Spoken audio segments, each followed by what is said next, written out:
जो बना में हाथ अंगुरी ढोढ़ी में लगावे दो, खाली ऊपरे रंगाइल बा तनी भीतरो लगावे दो, खाली ऊपरे रंगाइल बा तनी भीतरो लगावे दो। तो नमस्कार दोस्तों, स्वागत करता हूँ आप सभी का जीआरसी संगीत सीखो 398 में। मैं आप सभी का भाई झमन दीवाना आप सभी के लिए लेकर आ गया हूँ बिल्कुल फुल और फ्री सॉन्ग। ये समर जी का गाना है, ठीक है। खाली अखिया मरले बानी अभी हौसल बाकी बा। तो समर सिंह और शिल्पी राज दोनों डुएट किए हैं, तो उसी ट्रैक पे मैं बिल्कुल फुल और फ्री सॉन्ग लिखा हूँ। होली मैटर है, आप लोग दहाड़ कर गा सकते हैं, बहुत बड़ा गाना हो सकता है अगर आप लोग अच्छे गाएंगे तो चलिए वीडियो में बस इतना ही कहेंगे कि बस जैसे अपना भाई प्यार दुलार दे रहे हैं उसी तरह बनाए रखिएगा। और जितना मेहनत करके आप सभी के लिए आज गाना लिखा हो उतना मेहनत समझ के भाई वीडियो को लाइक कीजिए और चैनल को सब्सक्राइब कीजिए अगर नए हैं चैनल पर तो। और पुराने सिंगर भाई के लिए, सब्सक्राइबर भाई के लिए धन्यवाद है। इसी तरह आप लोग बने रहिए और भाई को बनाते रहिए धीरे धीरे करके। तो चलिए वीडियो को ज़्यादा बड़ा नहीं करेंगे, मुखड़ा आप सभी को गाकर बताते हैं। बिल्कुल फुल और फ्री सॉन्ग है, होली गीत है ये, आप लोग गा सकते हैं। सिंगल मैटर लिखा हूँ, ठीक ना दोस्तों। तो आप लोग अकेले गाना है, आप लोग गा सकते हैं, अच्छा गाना है। चलिए मुखड़ा स्टार्ट करते हैं। धीरे धीरे भौजी हो देखा लगावा के, होलिया में देवारा से भागन लुका के। ए भौजी कहाँ जाता हो?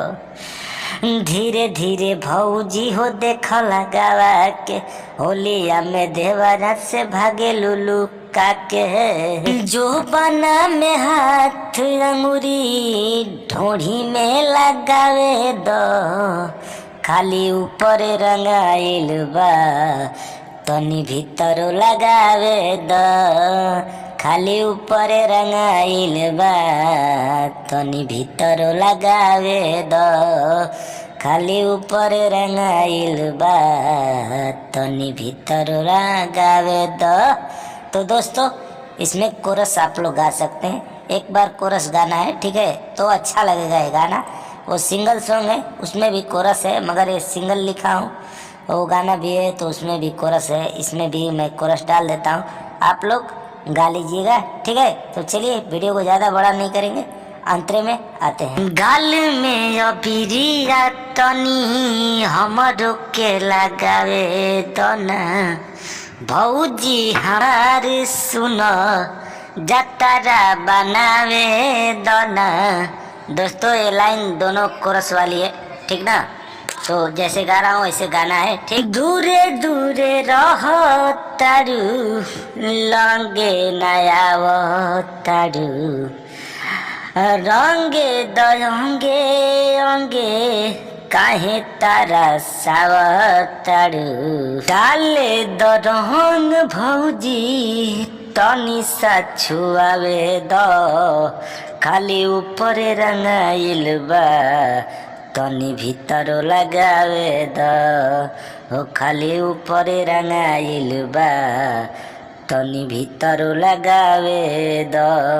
तो दोस्तों आप लोग गा सकते हैं, जैसे गाना है वैसे मैं लिखा हूँ, ठीक ना। तो चलिए वीडियो में लास्ट अंतरे में आप सभी को लेकर चलते हैं, वीडियो को एंड तक देखिए। बस हमारा नाम जमन दीवाना है, उस नाम को रखना है, बाकी कहीं भी आप लोग गा सकते हैं।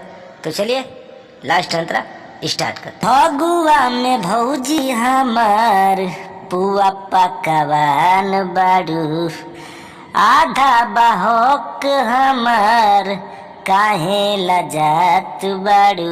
अरे होलिया में चलता लहर बाड़े सैया झमन तोहर सहर, हमन अकेला समर कहेला लगावे दना, अभी ऊपर रंगाइल बा तनी भीतर लगावे दो, हो अभी ऊपर रंगाइल बा तनी भीतर लगावे दो।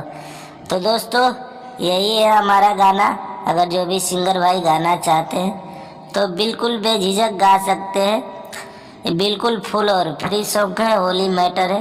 तो चलिए फिर मिलेंगे नेक्स्ट वीडियो में। भाई का आप लोग सपोर्ट बहुत कम कर दिए हैं, तो प्यार दुलार दीजिए भाई, कि भाई आप सभी के लिए हमेशा लगा रहे। तो चलिए फिर मिलेंगे नेक्स्ट वीडियो में, तब तक के लिए इतना ही। जय हिंद, जय भारत, जय हो भोजपुरिया समाज। बने रहे इसी तरह अपने भाई के चैनल से। Bye by.